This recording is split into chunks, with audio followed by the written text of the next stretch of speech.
फैसले। खरीफ सीजन के लिए पोषक तत्व आधारित खाद पर लगभग 41,000 करोड़ रुपए की सब्सिडी मंजूर। असम के मुख्यमंत्री हिमंत बिस्वा शर्मा ने बाबा बैद्यनाथ मंदिर में पूजा अर्चना कर की मंगल कामना। पुरोहित से लिया आशीर्वाद। गोड्डा सांसद निशिकांत दुबे भी रहे मौजूद। पाकुड़ में जनगणना 2027 को लेकर प्रशिक्षण। फील्ड ट्रेनर्स को मोबाइल ऐप और CMMS पोर्टल के उपयोग की दी गई जानकारी।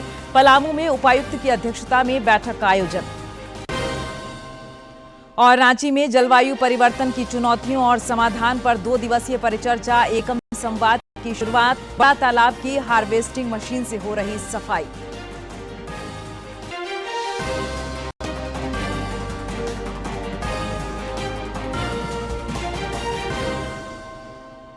नमस्कार, खबरें झारखंड में आपका स्वागत है। मैं हूं प्रियंका और अब समाचार विस्तार से। बुलेटिन की शुरुआत करेंगे केंद्रीय कैबिनेट की बैठक की खबर से। प्रधानमंत्री नरेंद्र मोदी की अध्यक्षता में आज केंद्रीय कैबिनेट की बैठक हुई, जिसमें 5 बड़े फैसले लिए गए। बाद में केंद्रीय मंत्री अश्विनी वैष्णव ने बताया कि किसानों को वैश्विक मूल्य अस्थिरता से बचाने के लिए सरकार ने खरीफ सीजन के लिए पोषक तत्व आधारित खाद पर लगभग 41,000 करोड़ रुपए की सब्सिडी मंजूर की है। केंद्रीय कैबिनेट ने इसके अलावा जयपुर मेट्रो, राजस्थान में बनने वाली रिफाइनरी और पूर्वोत्तर में बनने वाले हाइड्रो पावर प्लांट से संबंधित एजेंडों पर भी मुहर लगाई।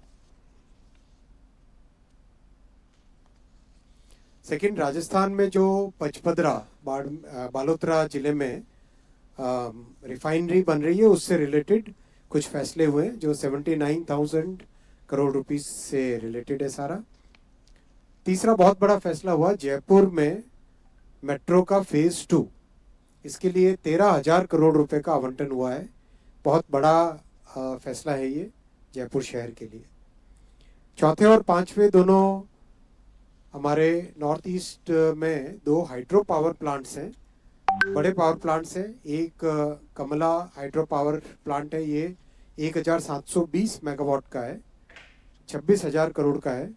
दूसरा कलई 2, ये 1,200 मेगावाट का है, ये 14,000 करोड़ का है। तो टोटल आज 1,74,000 करोड़ रुपए से अधिक के फैसले आज कैबिनेट में हुए, जो कि मैं आपके सामने एक एक करके डिटेल में लेके आऊंगा।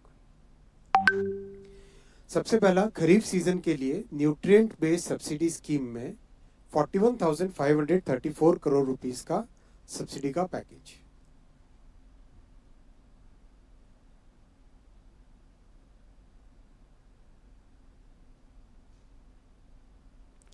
देश भर में LPG, पेट्रोल और डीजल की पर्याप्त उपलब्धता बनी हुई है और सप्लाई सामान्य रूप से जारी है। पेट्रोलियम मंत्रालय की संयुक्त सचिव सुजाता शर्मा ने बताया कि ऊर्जा आपूर्ति को स्थिर बनाए रखने के लिए सभी जरूरी कदम उठाए जा रहे हैं। देश में LPG, पेट्रोल, डीजल पर्याप्त मात्रा में उपलब्ध है और नॉर्मल सप्लाई हो रही है।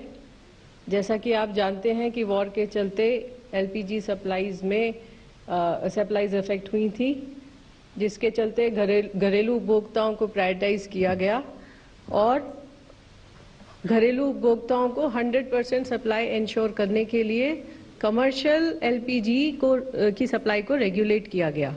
परंतु जब यह किया गया तो उसके साथ एडिशनल ऑप्शंस भी उपभोक्ताओं को उपलब्ध कराए गए, जैसे कोल और कैरोसिन। इसके साथ साथ जो PNG कनेक्शंस हैं उसको भी एक्सपैंड करने की कोशिश की गई और इसके साथ ही कैलिब्रेटेड मैनर में कमर्शियल LPG की सप्लाई को भी इंक्रीज किया गया। घरेलू LPG की सप्लाई नॉर्मल है, सभी डिस्ट्रीब्यूटर्स के पास पर्याप्त स्टॉक अवेलेबल है, कहीं कोई ड्राई आउट रिपोर्टेड नहीं है।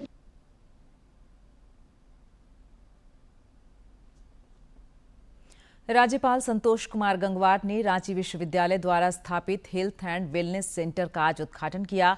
इस दौरान उन्होंने भरोसा जताया कि यह केंद्र विद्यार्थियों, शिक्षकों और कर्मियों के समग्र शारीरिक, मानसिक, भावनात्मक एवं सामाजिक संतुलन को सुदृढ़ करने की दिशा में एक महत्वपूर्ण पहल साबित होगा। मौके पर राज्यपाल ने कहा कि आज के प्रतिस्पर्धी दौर में केवल शैक्षणिक उत्कृष्टता ही नहीं, बल्कि शारीरिक और मानसिक संतुलन भी बेहद जरूरी है। उन्होंने युवाओं को संतुलित और स्वस्थ जीवन का मंत्र भी दिया। उन्होंने कहा कि एकाग्रता, अनुशासन और आत्मविश्वास सफलता के मूल आधार हैं। साथ ही चुनौतियों का सकारात्मक दृष्टिकोण के साथ सामना कर उन्हें अवसर में बदला जा सकता है। ऐसे सेंटर पर रहें और समय समय पर लोगों को सहयोग भी करते रहें। आइए हम सब संकल्प लें कि हम अपने स्वास्थ्य, अपने विचार और अपने जीवन के प्रति सजग रहेंगे और इस सशक्त, संतुलित तथा प्रगतिशील समाज के निर्माण में अपनी हम लोग सक्रिय भूमिका निभाएंगे। आप सब यहाँ पर आए, आपका बहुत बहुत धन्यवाद। और मैं ऐसा महसूस करता हूँ कि जो बातें हम यहाँ पर कर रहे हैं ये खाली बात करने का विषय नहीं है, अपने जीवन में उतारने का विषय है। इस मौके पर राज्यपाल के अपर मुख्य सचिव नितिन कुलकर्णी ने कहा कि मानसिक स्वास्थ्य आज एक गंभीर चुनौती बन चुका है।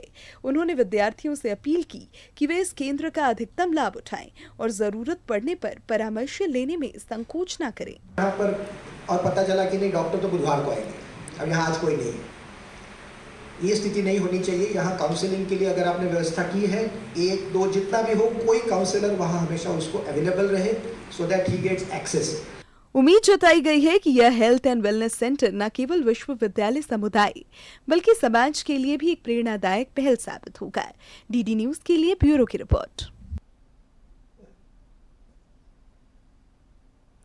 रक्षा राज्य मंत्री संजय सेठ की अध्यक्षता में सरायकेला में आज दिशा की बैठक हुई। इस दौरान विकास और कल्याण से जुड़ी योजनाओं की प्रगति की समीक्षा हुई। श्री सेठ ने गर्मी के दौरान बेहतर पेयजल आपूर्ति पर जोर दिया। उन्होंने सभी योजनाओं के प्रभावी क्रियान्वयन के लिए अधिकारियों को जवाबदेही के साथ काम करने की नसीहत दी।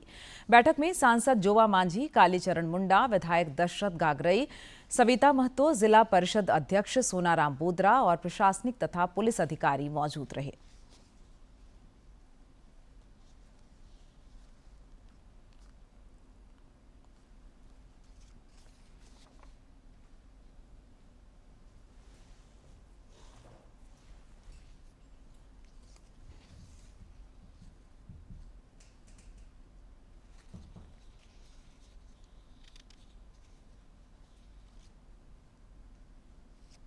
विभागों की समीक्षा की गई और उस समीक्षा में गर्मी को देखते हुए पेयजल, क्योंकि अब गर्मी पूरी तरह हम कह सकते हैं कि गर्मी में प्रवेश कर गए हैं, पेयजल कैसे हम आम लोगों को शुद्ध पानी पहुंचा पाएं और इसी निमित्त जल जीवन मिशन जो प्रधानमंत्री नरेंद्र मोदी जी का एक संकल्प था, हर घर में नल, किंतु बहुत जगह, अधिकांश जगह यहाँ शिकायत है। तो आज हम सब ने निर्णय लिया है कि उपायुक्त सभी प्रखंडों में मजिस्ट्रेट से जांच कराएंगे और जांच के दौरान जो दोषी पाए जाएंगे, क्योंकि ऐसा पाया जाता है कि वहाँ सब कुछ हो गया, बोरिंग हो गया, टंकी लग गया, लेकिन पानी नहीं। अब पानी नहीं तो क्या उपयोगिता, सरकार का पैसा चला गया। तो ऐसे संवेदनों के खिलाफ कार्रवाई।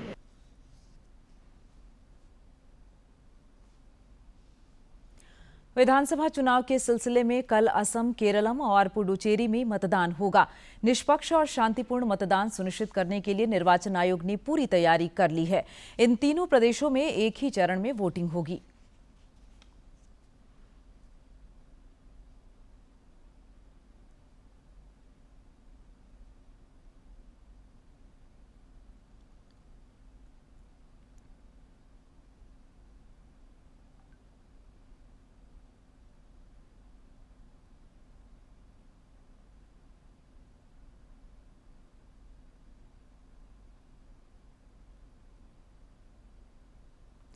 चुनाव प्रचार के थमने के बाद असम के मुख्यमंत्री हेमंत बिस्वा शर्मा ने आज बाबा धाम पहुंचकर विधि विधान से पूजा अर्चना की। उन्होंने पुरोहित का आशीर्वाद लिया। श्री शर्मा देवघर पहुंचने के बाद सत्संग आश्रम गए और आचार्य देव से आशीर्वाद प्राप्त किया, जिसके बाद वे पूजा अर्चना के लिए बाबा मंदिर पहुंचे। इस दौरान गोड्डा सांसद डॉक्टर निशिकांत दुबे भी मौजूद रहे। मंदिर प्रबंधन की ओर से असम के मुख्यमंत्री को मोमेंटो और अंग वस्त्र देकर सम्मानित किया गया।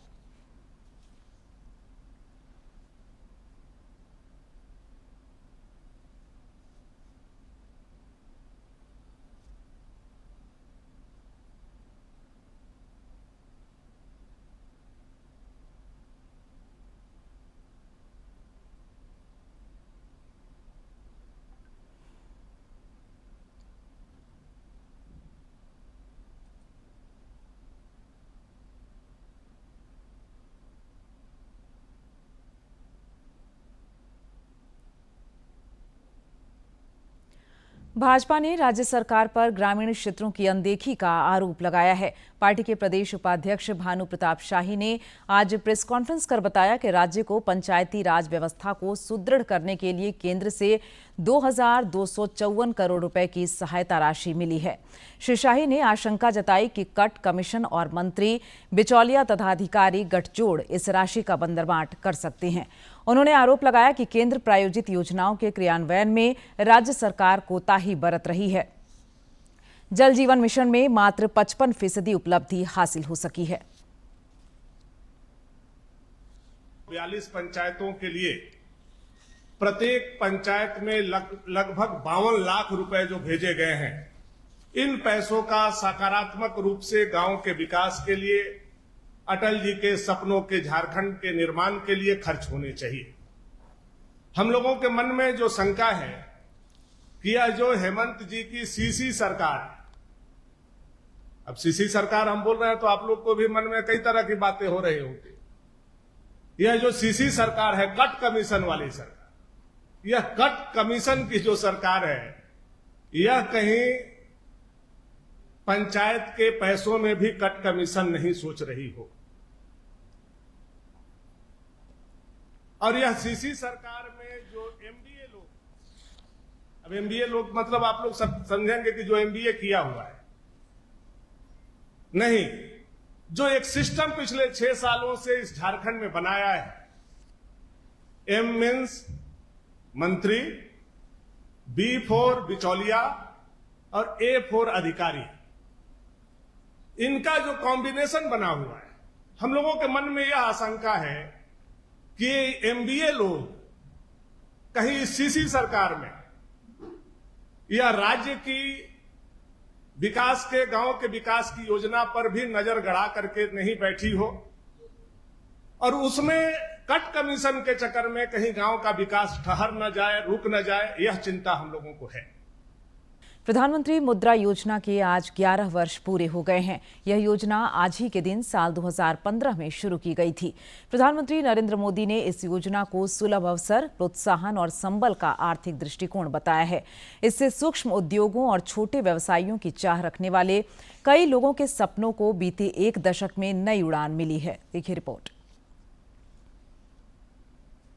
मुद्रा योजना जिससे हर व्यक्ति मजबूत बना, क्योंकि बिना गारंटी और सुरक्षा के ऋण दिया गया। साहूकारों के चंगुल से सीधे तौर पर मुक्ति मिली, क्योंकि पहले जब भी बैंक जाते थे तो वहां पर बैंक जो है गारंटी मांगता था, लेकिन अब जब ये योजना चालू हुई तो इस योजना के बाद में बिना किसी गारंटी के लोन दिया गया। नौकरी ढूंढने वालों से लेकर के नौकरी देने वालों को मददगार बनाया है कि आप नौकरी मत ढूंढिए बल्कि नौकरी देने वाले बनिए। महिलाओं को भी सीधे तौर पर मजबूत बनाया है, युवाओं को मजबूत बनाया है, आत्मनिर्भर बनाया है। महिलाओं और वंचित वर्गों का सशक्तिकरण इस योजना के जरिए हुआ, जिसमें अगर हम देखें तो 67% ऋण जो है महिलाओं को दिया गया और साथ ही 51% आरक्षित वर्गों को ये ऋण मिले। आर्थिक रूप से आत्मनिर्भर बने हैं और साथ ही परिवार की जो आय है, आमदनी, वो भी बढ़ती हुई नजर आई है। वित्तीय स्वतंत्रता, सूक्ष्म उद्यमों की जो औपचारिक बैंकिंग क्रेडिट उपलब्ध कराना, ये तमाम चीजें इसके अंदर है। इसके साथ ही ग्रामीण और शहरी क्षेत्रों की अगर हम बात करें तो वहां पर स्थानीय रोजगार जो है वो भी बढ़ता हुआ इसके जरिए नजर आया है।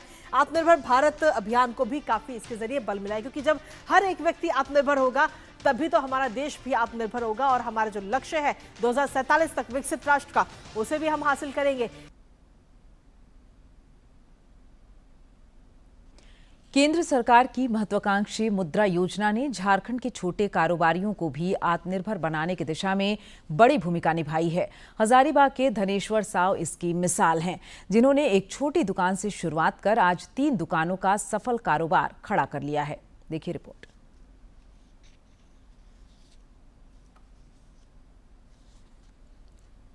मुद्रा योजना के 11 वर्ष पूरे हो चुके हैं और इस दौरान इस योजना ने लाखों छोटे व्यवसायियों को नई पहचान दी है। हजारीबाग के कटकमदाग प्रखंड स्थित पकरार गांव के रहने वाले धनेश्वर साव के पास शुरुआत में केवल एक छोटी दुकान थी, लेकिन आज भी हजारीबाग के सब्जी मंडी और मेन रोड में 3 दुकानों का संचालन कर रही हैं। धनेश्वर साव बताते हैं कि मुद्रा योजना के तहत बिना किसी गारंटी के उन्हें आसानी से बैंक से ऋण मिला। पूनम धागा बटन नाम से चल रहे उनके व्यवसाय ने उन्हें एक नई पहचान दी है। कोई कस्टमर आता था 4 गो आइटम लेने के लिए तो 1 आइटम दे पाते थे, बाकी लेता नहीं था। बाकी जब से हमने लोन का प्रयोग किए, लोन जब से हम लिए हैं बैंक ऑफ इंडिया से मुद्रा लोन, तब से बहुत सुधार हो गया है मेरा। 1 से 2 दुकान भी कर लिए हैं, हमारी स्थिति भी सुधर गई। मुद्रा लोन लिए थे 5 लाख रुपए, उसमें उससे पहले मेरे पास 1 शॉप था। उस लोन को लेने के बाद अपने पास अभी 3 शॉप हुआ है, माल भी स्टॉक में पूरा है। अभी हम अपना हजारीबाग में आसपास का पूरा एरिया में होलसेल माल सेल कर रहे हैं। स्थानीय लोगों का कहना है कि इस योजना ने धनेश्वर साव जैसे कई छोटे कारोबारियों को आगे बढ़ने का मौका दिया है। आज भी न सिर्फ सफल व्यवसायी हैं, बल्कि उन्होंने अपना घर भी बनाया है और 4 पहिया वाहन से अपने प्रतिष्ठान तक पहुंचते हैं। इसका स्टार्टिंग में एक दुकान था जिससे ये प्रोग्रेस किए। उसके बाद इनको लोन लिए, मुद्रा लोन लिए, जिसके वजह से इनका 2 दुकान हुआ। फिर 2 के बाद तीसरा दुकान हुआ, इनका घर बना, वो कार खरीदे, जो भी चीज़ बढ़ते गया और सामान बढ़ते गया। ठीक है। प्रधानमंत्री नरेंद्र मोदी की इस योजना ने छोटे उद्यमियों, व्यापारियों और कारीगरों को आर्थिक रूप से सशक्त बनाने में अहम भूमिका निभाई है। डीडी न्यूज के लिए हजारीबाग से गौरव प्रकाश की रिपोर्ट। महिला और बाल विकास मंत्रालय कल से देश भर में पोषण पखवाड़ा के 8वें संस्करण का आयोजन करेगा। केंद्रीय मंत्री अन्नपूर्णा देवी ने इसको लेकर एक वीडियो साझा किया है। कभी सोचा है एक मजबूत भारत की शुरुआत कहां से होती है? वो शुरुआत होती है एक स्वस्थ मां से, एक पोषित बच्चे से और जीवन के पहले 6 वर्षों से, जहां भविष्य की नींव रखी जाती है। और इसी सोच के साथ महिला एवं बाल विकास मंत्रालय द्वारा संचालित पोषण अभियान के अंतर्गत 9 से 23 अप्रैल तक मनाया जाएगा 8वां पोषण पखवाड़ा 2026। ये सिर्फ एक कार्यक्रम नहीं, बल्कि एक जन आंदोलन है जो मातृ एवं शिशु पोषण, आंगनवाड़ी सेवाओं, तकनीक और जन भागीदारी के जरिए हर घर तक जागरूकता और स्वास्थ्य का संदेश पहुंचाएगा। अब बस एक दिन बाकी है इस बदलाव का हिस्सा बनने के लिए, जागरूक होने के लिए और एक सुपोषित, सशक्त भारत के निर्माण में अपना योगदान देने के लिए। क्योंकि कल से शुरू हो रहा है पोषण पखवाड़ा 2026। आइए मिलकर बनाएं सुपोषित, सशक्त भारत। झारखंड हाईकोर्ट ने साइबर क्राइम से जुड़े मामलों के लिए राज्य सरकार को एजुकेटिंग अफसर से संबंधित जानकारियां आम लोगों तक पहुंचाने का निर्देश दिया है। याचिका को निष्पादित करते हुए कोर्ट ने इस संबंध में राज्य सरकार को 6 माह में अनुपालन रिपोर्ट प्रस्तुत करने का निर्देश दिया है।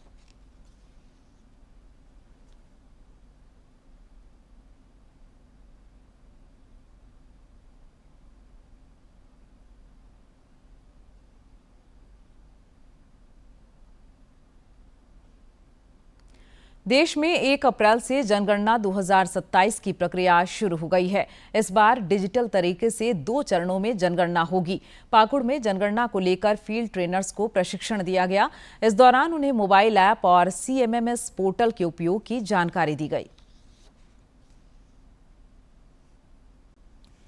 पाकुड़ जिले में आगामी 14 अप्रैल से जनगणना 2027 के तहत मकानों की गणना और सूचीकरण का महत्वपूर्ण कार्य शुरू होने जा रहा है। इसी के सफल क्रियान्वयन के लिए फील्ड ट्रेनर्स को प्रशिक्षित किया जा रहा है।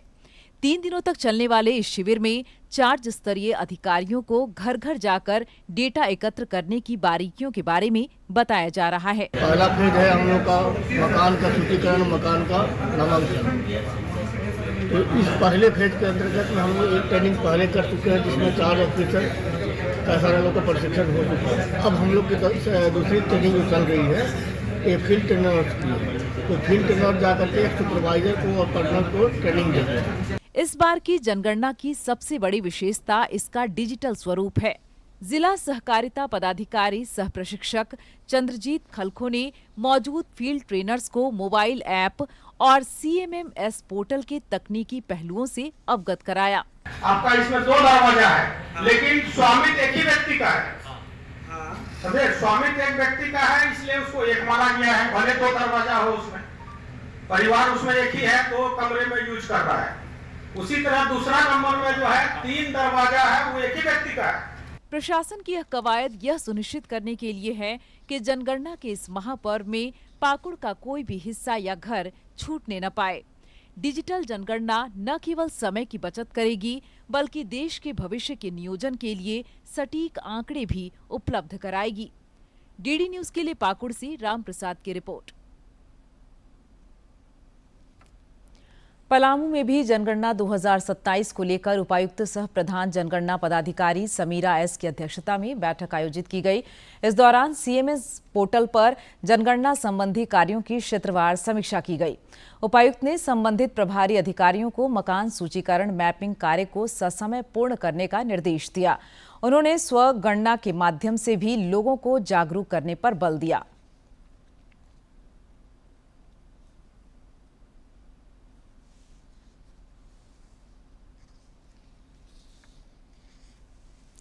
राजधानी रांची में centre for energy and environment development की ओर से 2 दिवसीय क्षेत्रीय परिचर्चा एकम संवाद की आज से शुरुआत हुई। विकसित भारत 2047 के लक्ष्य को ध्यान में रखते हुए संसाधन आधारित अर्थव्यवस्था के लिए ठोस रणनीति तैयार करने पर इसमें मंथन हो रहा है।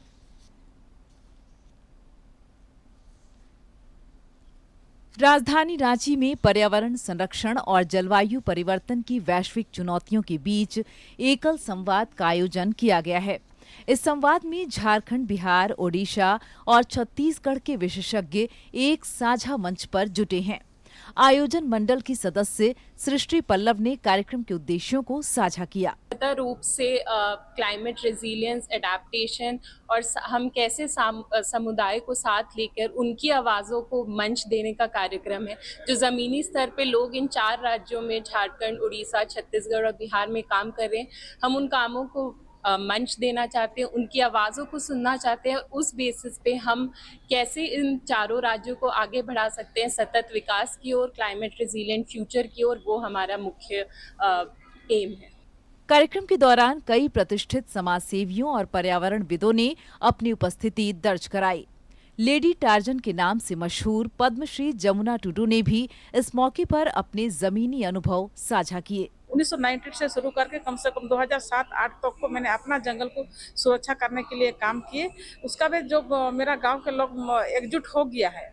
पहले तो कोई आना नहीं चाह रहा था क्योंकि उस जंगल का बारे में बहुत सारे समस्या हुआ था, क्योंकि वो जंगल बहुत घना जंगल था और माफिया लोगों ने काट के लेके गया था पूरा जंगल को, और गांव के जो निर्दोष लोग जेल गया था। तो इसलिए गांव के लोग कोई आना नहीं चाह रहा था और मैंने गांव के लोगों को बहुत समझाया और हम दोबारा उस जंगल को हम लोग बचाने का काम किया। एकम संवाद का यह मंच न केवल नीति निर्धारकों के लिए दिशा निर्देश तैयार करेगा बल्कि पूर्वी भारत के इन राज्यों के लिए टिकाऊ विकास का एक नया मार्ग भी प्रशस्त करेगा। उम्मीद है कि विशेषज्ञों का यह मंथन झारखंड और पड़ोसी राज्यों के लिए पर्यावरण सुरक्षा का मजबूत कवच तैयार करेगा। डीडी न्यूज के लिए रांची से अवधेश की रिपोर्ट। महापौर रोशनी खलखो की मौजूदगी में रांची के बड़ा तालाब की सफाई को लेकर आज से बड़ा अभियान शुरू हुआ है। हार्वेस्टिंग मशीन से तालाब की साफ सफाई की जा रही है। इस मौके पर महापौर ने स्वच्छ और सुंदर रांची की प्रतिबद्धता दोहराई और नागरिकों से सहयोग की अपील की। मौके पर उप महापौर नीरज कुमार ने कहा कि गंदगी फैलाने वालों पर निगम कार्रवाई करेगा।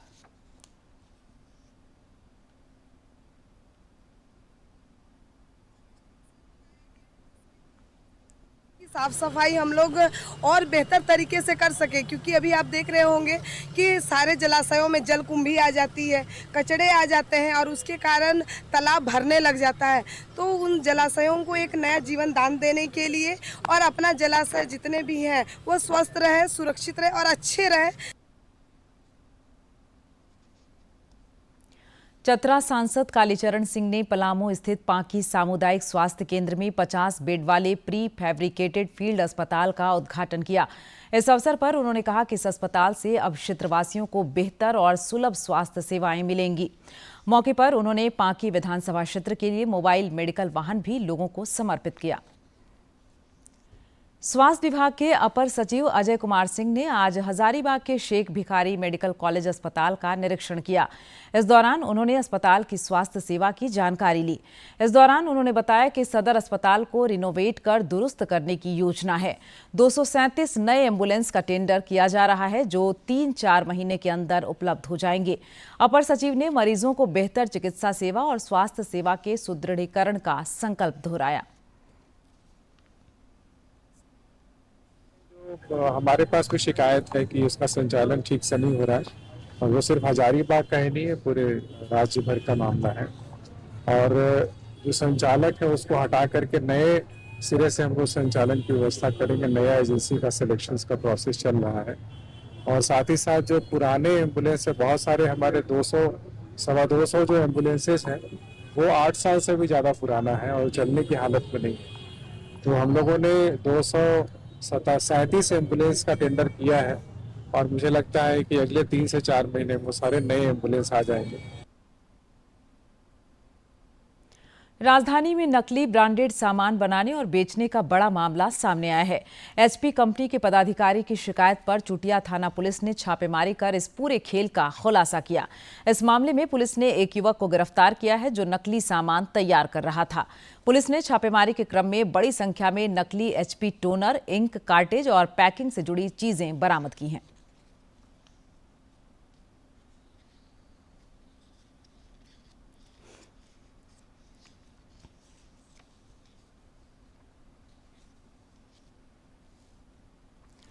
रांची नगर निगम द्वारा राजधानी के विभिन्न इलाकों में अतिक्रमण हटाओ अभियान चलाया जा रहा है। अरगोड़ा चौक पर भी सड़क के किनारे से अवैध ठेलों और दुकानों को हटाया गया। इस दौरान सुरक्षा के व्यापक बंदोबस्त दिखे। इन्फोर्समेंट टीम ने अतिक्रमणकारियों पर सख्ती दिखाते हुए बुलडोजर चलाया। रुक कर लेते मौसम का। रांची और आसपास के क्षेत्रों में आज दोपहर के समय हल्की बारिश हुई। मौसम विज्ञान केंद्र ने बताया है कि कल भी कई इलाकों में हल्की बारिश के आसार हैं। आज कुछ जिलों में ओलावृष्टि, आंधी और वज्रपात की भी आशंका है। इसको लेकर अलर्ट जारी किया गया है। कल भी कुछ इलाकों में तेज हवाओं के चलने और वज्रपात की संभावना है। 3 दिन के बाद तापमान में करीब 3 डिग्री सेल्सियस तक की वृद्धि हो सकती है। पिछले 24 घंटे के दौरान गोड्डा में 37.9 डिग्री सेल्सियस रिकॉर्ड किया गया, जो राज्य में सर्वाधिक रहा।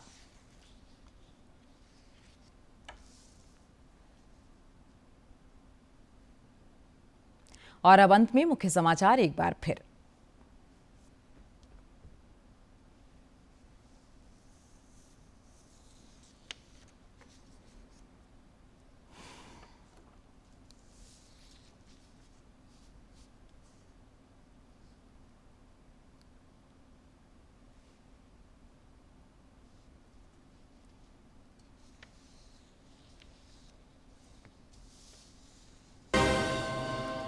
प्रधानमंत्री की अध्यक्षता में केंद्रीय कैबिनेट की बैठक में 5 बड़े फैसले। खरीफ सीजन के लिए पोषक तत्व आधारित खाद पर लगभग 41,000 करोड़ रुपए की सब्सिडी मंजूर। असम के मुख्यमंत्री हिमंत बिस्वा शर्मा ने बाबा बैद्यनाथ मंदिर में पूजा अर्चना कर की मंगल कामना। पुरोहित से लिया आशीर्वाद। गोड्डा सांसद निशिकांत दुबे भी रहे मौजूद। पाकुड़ में जनगणना 2027 को लेकर प्रशिक्षण। फील्ड ट्रेनर्स को मोबाइल ऐप और सीएमएमएस पोर्टल के उपयोग की दी गई जानकारी। पलामू में उपायुक्त की अध्यक्षता में बैठक का आयोजन। और रांची में जलवायु परिवर्तन की चुनौतियों और समाधान पर 2 दिवसीय परिचर्चा एकम संवाद की शुरुआत। बड़ा तालाब की हार्वेस्टिंग मशीन से हो रही सफाई।